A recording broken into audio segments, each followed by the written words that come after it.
ESPN Radio simulcast over the live national television airwaves of ESPN News. Number to call up as always is 888-SAY-ESPN. That's 888-729-3776. You are listening live to the Stephen A. Smith Show, ESPN Radio, ESPN News. It's time for Straight Talk, brought to you by Straight Talk Wireless. Best phones, best networks, no contracts. We have ourselves a series in these NBA Finals. As the show progresses today, as usual, I will revisit free agency because when you're in these arenas, you hear so much talk, so much scuttlebutt about what's transpiring, what's anticipated to transpire. There is some information that I will divulge involving the New York Knicks, involving the Los Angeles Lakers, involving the Los Angeles Clippers, the usual suspects, no question about it.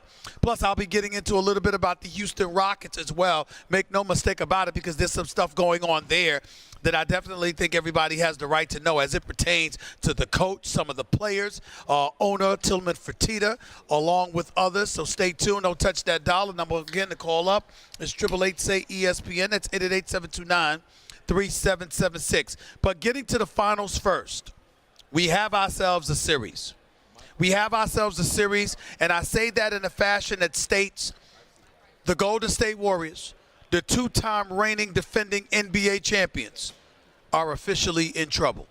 It's not because they lost the game last night, game one of the NBA Finals, 118-109, courtesy of a 32-point explosion from Pascal Siakam, my choice for most improved player of the year. He dropped 32 points. He had 14 of 17 shots. That's 82% from the field, ladies and gentlemen. He was absolutely sensational. Getting out on the open court, getting out on the break, driving to the basket with aggression, blocking shots. Pascal Siakam was pretty much doing it all.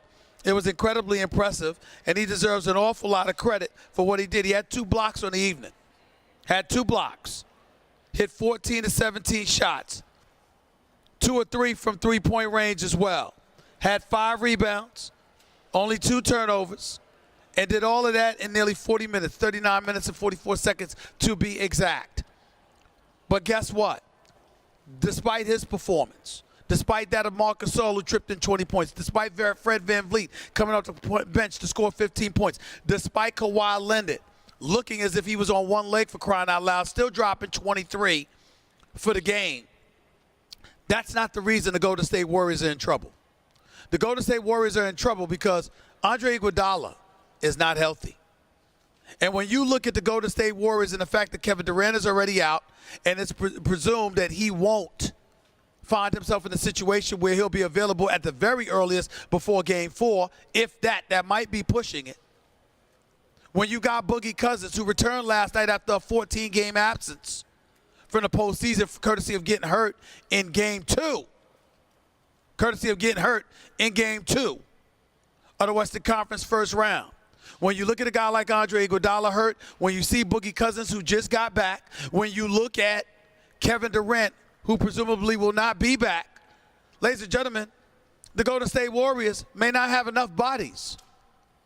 Kevon Looney, Quinn Cook, Alfonso McKenzie, people like that. I get Jerebko. I guess you could look for those guys to try and step up and make a contribution. But let's call it what it is. Against this Toronto Raptors team, filled with young thoroughbreds who don't mind getting physical, who have no problem running you up and down the floor, the reality is clear. The Golden State Warriors may not have the bodies necessary in order to win this series. I picked them to win the series, but I don't give a damn what people say about me being wrong. Listen, I never worry about my predictions when guys are healthy. I'm going to be right most of the time. Sometimes I'm going to be wrong. My record with the NBA Finals is not that impressive, by the way. But there's a whole bunch of things that happen. I remember years ago when Draymond Green got suspended in Game 5. I had the Warriors winning that series in 5. Draymond Green gets thrown to the floor like LeBron, kicks his feet up, and the NBA decides to give LeBron James and the Cleveland Cavaliers the ultimate stimulus package. They suspend Draymond for Game 5. Bogut and Iguodala gets hurt in Game 5. As a result, they lose that game, and then obviously Game 6 and 7 because Bogut and Iguodala couldn't go. And Iguodala in Game 7 certainly wasn't healthy. So I look at it from that perspective. I look at how I picked Miami to beat to lose to San Antonio one year, and Ray Allen came and saved the day when I had San Antonio in 6. And they had the tape going around the arena, getting ready to celebrate at American Airlines Center or American Airlines Arena in Miami. So these kind of things happen. But you know what? When it comes to injuries, listen, everything goes out the window because you make these predictions based on health. Things happen during the game, and you understand that. But health and suspensions are not a part of the prognostications. You don't anticipate people going to get thrown out. You don't anticipate people going to get injured. And with the Golden State Warriors, that clearly appears to be the case, and as a result, this is the situation they now find themselves in. Down 1-0 in this series, in a world of trouble. In a world of trouble. Now, you got some people out there that think mere bag of shells, Golden State will be just fine. And by the way, I don't blame them, because I'm not jumping off that bandwagon.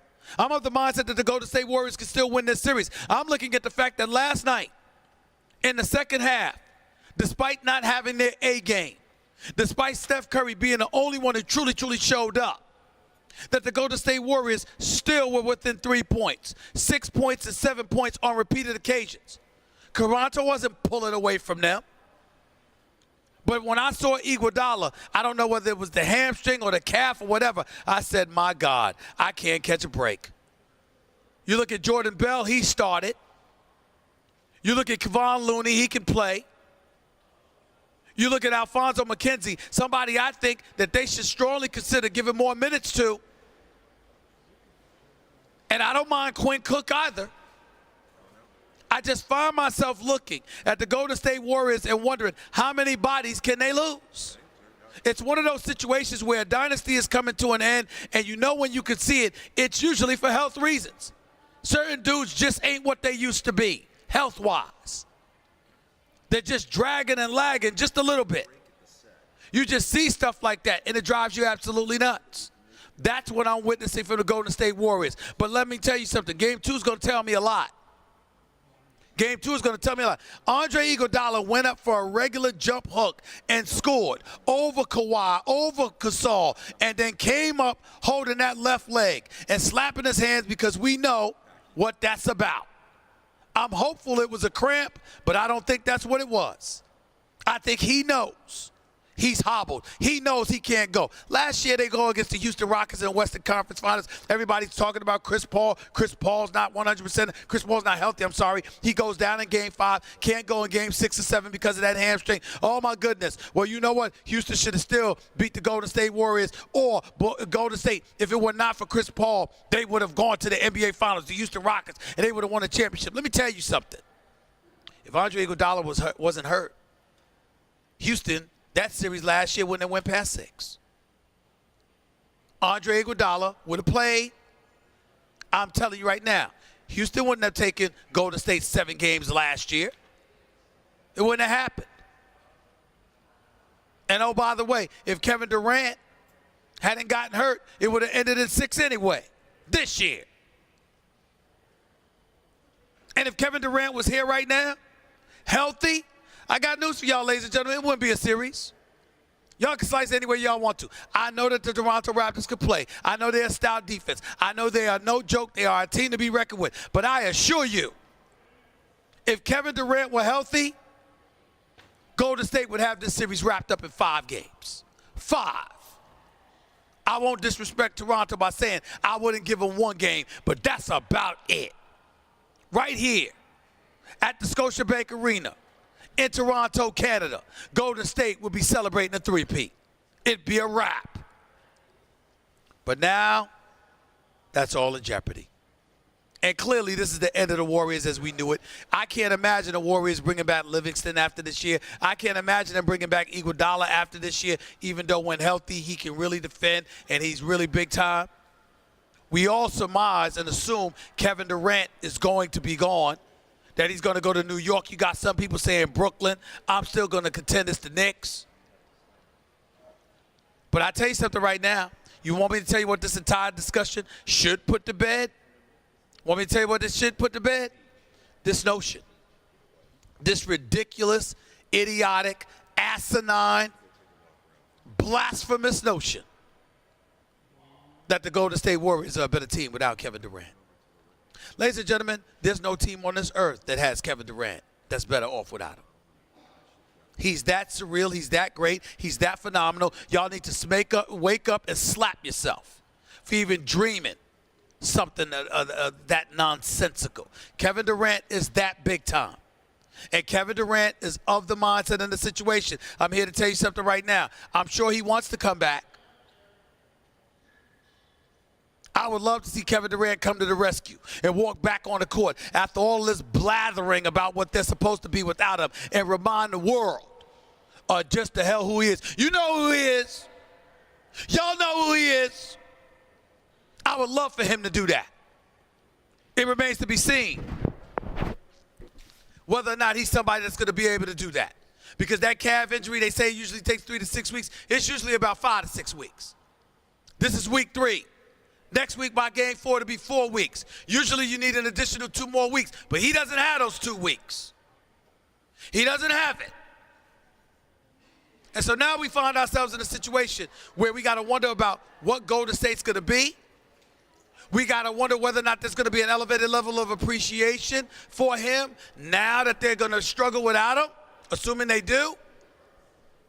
You never know what kind of impact that could have on Kevin Durant's psyche, his willingness to stay, because the appreciation will be undeniable. All of those things are things to be considered. Now, you know me. I'm unapologetic about what my hope and dreams are. I want the man to come to New York City. I don't want them to lose him by any stretch of the imagination. He's everything. And I'm here to tell you right now, in the end, what this comes down to, more so than anything else, is that Kevin Durant is all world, that the Warriors are not who we thought they were without him, or not who y'all thought they were without him, because I certainly never had that problem. And now it's a situation where Kevin Durant, where do you go from here? And that brings me to my next topic of discussion, as it involves Kevin Durant, because let me tell you something right now. You hear so many different things. You really, really do. Here's one of the things you hear. Number one, Kevin Durant's going to New York. They'll give him the world.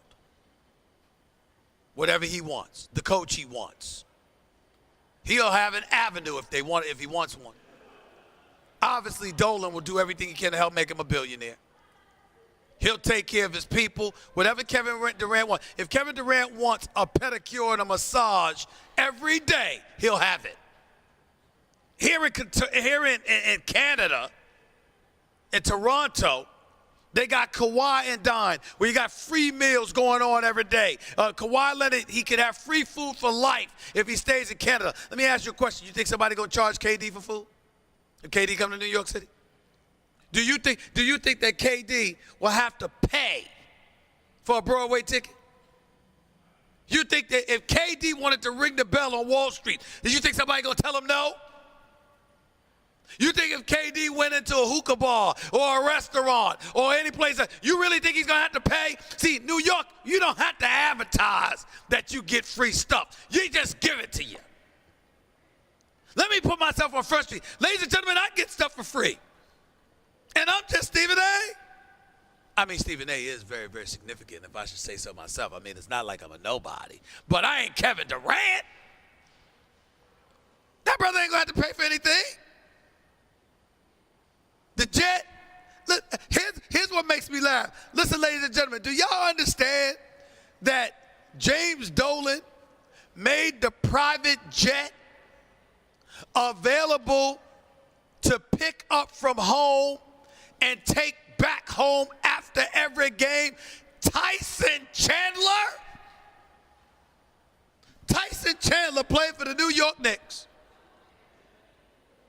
and had access to the private jet for very good reason, by the way. Let me take the smile off my face. His mother was suffering from cancer, and obviously he wanted to spend every waking moment he could with her.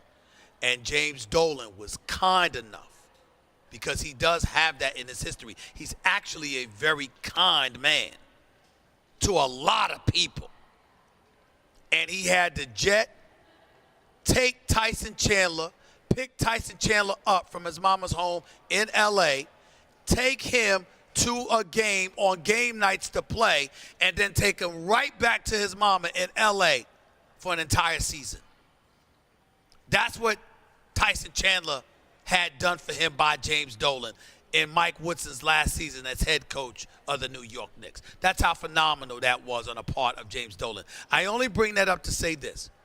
James Dolan did that for Tyson Chandler. What do you think he's going to do for Kevin Durant? He'll do anything the man wants. Anything. If he comes to New York. And oh, by the way, it's Kevin Durant that's going to decide who comes with him. Kyrie, Kemba, etc. You hear Kyrie, but you're also hearing that Kyrie wants to strongly consider Brooklyn. Brooklyn obviously thinks they got a shot at both. The Clippers obviously think they got a shot at Kevin Durant and Kawhi Leonard. LeBron and the Lakers are trying to get their hands on a Kawhi or a Kyrie, with a third wheel potentially being a Jimmy Butler if those first two options fall through. So these are all the things that are going on in free agency. And the reason why you don't have people talking about Kawhi is because Kawhi has nothing to say, A, and B, he only cares about one or two places. Staying in Toronto or going to the Los Angeles Clippers, according to numerous NBA insiders who speak to his uncle, because they damn sure ain't getting nothing from Kawhi. You ain't getting nothing from Kawhi but a high and by. That cyborg mentality that Charles Barkley says he has is absolutely positively recognizable. It is what it is. Tyson, Kawhi Leonard has nothing to say to anybody about anything. Serge Ibaka on his podcast or his dining show or whatever the hell it was couldn't even get Kawhi Leonard to talk about it. It's not what he does. And oh, by the way, I've heard KD has adopted the same mentality. KD has people close to him. He will walk away from them, from what I hear, the second anybody brings up him in free agency. He ain't talking about it. And by the way, I don't blame him. I could be interviewing KD right now, and I wouldn't ask him about free agency. Because I know that comes July. I'm not going to ask him about it during the NBA Finals and disrespect him and compromise him and put him in that kind of position where he's talking about that while he's playing for the Golden State Warriors in the NBA Finals. If the Finals were over, that would be different. But to talk about that during the Finals, that's just disrespectful and troublemaking, and that's not something I'm going to do if I were to interview him. So let's just be clear about that. But make no mistake about it. Understand what's going on. Kevin Durant has free agency in the palm of his hands, particularly if he comes back during these NBA Finals and shows out in any way. Kevin Durant has it in the palm of his hands. A, Kevin Durant could go to New York with Kyrie to the Knicks. B, he could choose to go to Brooklyn with Kyrie. C, he could choose to go to the Clippers with Kawhi. Hell, if he wanted to, he could go to the Lakers with LeBron, even though that ain't happening. This is what is going on with KD. In the palm of his hands. There's no suspense with Kawhi in everybody's eyes because it's either Toronto or go to the Clippers. The suspense revolves around KD, not just because of where he may go, but who he may join. Do you understand that KD can elect to join Kyrie, Kawhi, or LeBron? And wherever he goes, automatically shifts the balance of power. If he joins Kyrie in New York, they have the power in the East. If he joins Kawhi in with the Clippers, he has the power in the West. Or if he joined LeBron in LA with the Lakers, he got the power in the West. That's the situation that KD has in the palm of his hands. Why should he say anything and eradicate and omit the suspense of it all? Why should he do that? Well, all he needs to do is chill, shut the hell up until he makes his decision, while everybody else banters back and forth about what he might do. I don't blame him one bit. Not one single bit. The more headlines he grabs, the more attention he grabs, the more he's able to monetize that to his profitability. I can't hate on that, ladies and gentlemen. Not one bit. 888-SAY-ESPN. That's 888-729-3776. You are listening live to the Stephen A. Smith Show, ESPN Radio, ESPN News. That was Straight Talk Wireless, everything for less, only at Walmart. Coming up, I'm going to get a little bit into, actually a lot into the situation going on in Houston. In case you missed the news, Mike D'Antoni had his agent call the Houston Rockets refusing to accept their offer of a new deal. And as a result, he's going to play out the last year of his contract while Daryl Morey, the general manager extraordinaire, spends his time on the phone trying to reshape this roster. Apparently, change is a-coming to H-Town, Houston. Should it? Is it the wise thing to do? We'll discuss that and more in just a minute. You're listening live to Stephen A. right here on the Stephen A. Smith Show, ESPN Radio, ESPN News.